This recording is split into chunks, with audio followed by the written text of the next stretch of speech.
Hello and welcome to another Toll Tickets Tolling in Europe presentation. This week we're going to look into the importance of light vehicle tolling and some of the expected developments that we expect to see in that market over the coming years. Before we get started, just remember you can always find previous videos or previous presentations via our YouTube channel.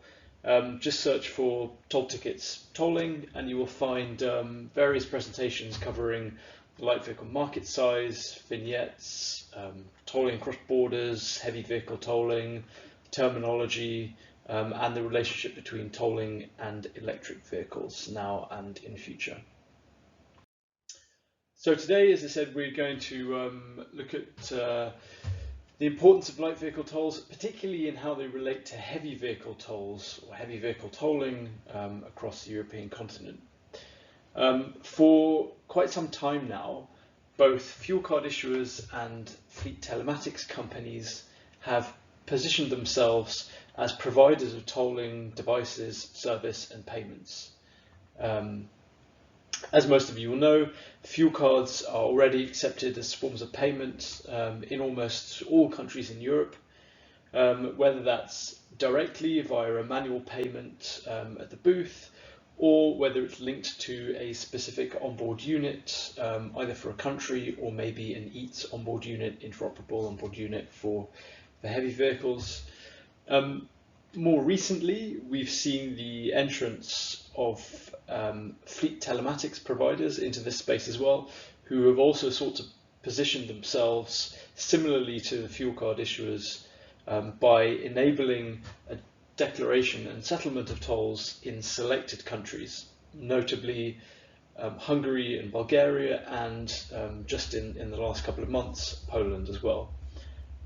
They do this by using the location and vehicle data provided by the existing telematics unit in the vehicle, as opposed to data you would extract from a more traditional onboard unit, which is how most fuel cards link their service.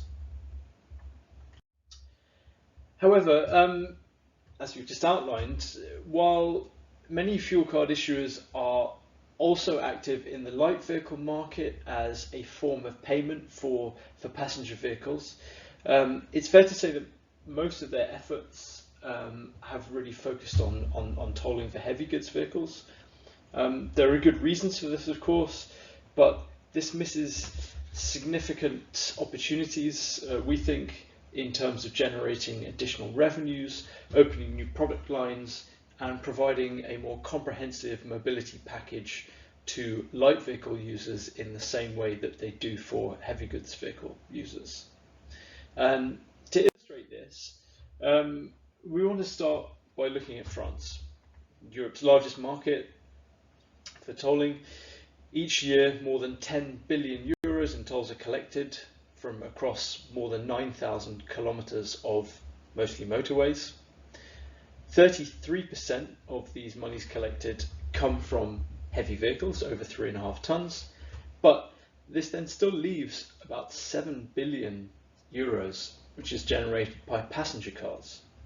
Most are French passenger cars, of course, domestic traffic, but there is a sizable minority that also comes from transit, holiday, and business traveller traffic from neighbouring countries, or even from countries further afield if we're thinking about the summer holiday market. In Italy, Spain and Norway, we see a similar picture.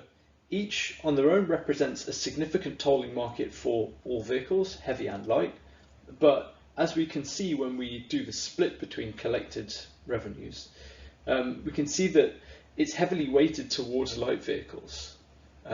Italy perhaps has the largest share for heavy goods vehicles, but this still doesn't exceed about 40%.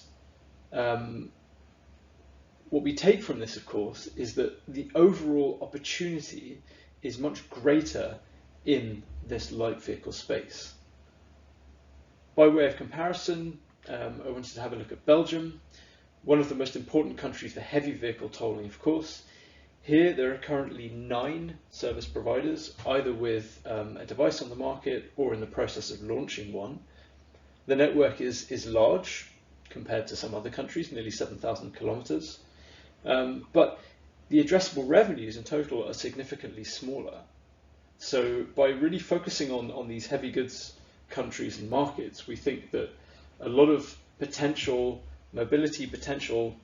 integrated toll service providers out there are missing out on the opportunities that are presented by light vehicles in many European countries.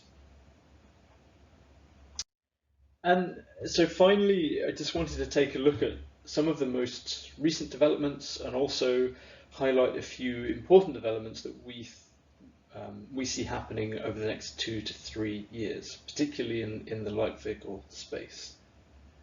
So we saw the numbers for Spain on the previous slide. Over the last few weeks and months, it has been announced by the Spanish government that up to 14,000 kilometers of existing roads will be charged by 2024. So this represents roughly a 600% increase on the size of the existing toll network. And unlike the situation which exists in Spain today, manual payment at a booth will not be possible. It has not yet been decided exactly what system will be introduced to cover these new roads, but for sure it will not be a traditional booth system with cash and manual card payment options. It will almost certainly require some form of onboard unit or account-based electronic payment of some description. France, again, as we mentioned, Europe's largest, arguably most important market, has begun the process of introducing a full multi-lane free-flow tolling infrastructure in place of the existing manual payment booths. This means that in future, drivers will have to have an onboard unit of some description. Today, fewer than 35% of light vehicles in France have such a device. So if you think about the consequences of that, and also the opportunities as this market changes, it's really something to, we think it's really something to look at. Poland is another country transitioning from manual payment options, this traditional kind of booth infrastructure, to an all electronic means. This will affect vehicles traveling on existing toll roads across the A2 and A4 highways. In future, again, you have to have some form of account-based electronic payment. Poland is being slightly more innovative in that it is allowing payment via apps as well as onboard units, but still the consequence of this is that traditional form of paying manually with a card, if you're a fuel card issuer, will not be possible anymore. This month, Slovenia will become the latest country to replace its existing sticker vignette, so the paper vignette as it's also called, with an electronic only version. This means that drivers of light vehicles will no longer be able to just drop into a petrol station, as was previously the case, and buy the vignette with a physical payment method. And lastly, we have Croatia, which has, similarly to France, announced plans to complete a transition from manual payment booths to all free flow or multi-lane free flow. Again, the consequence of this is that drivers will have to have either an onboard unit or some form of account-based payment. They will no longer be able to make that manual payment at the toll booth.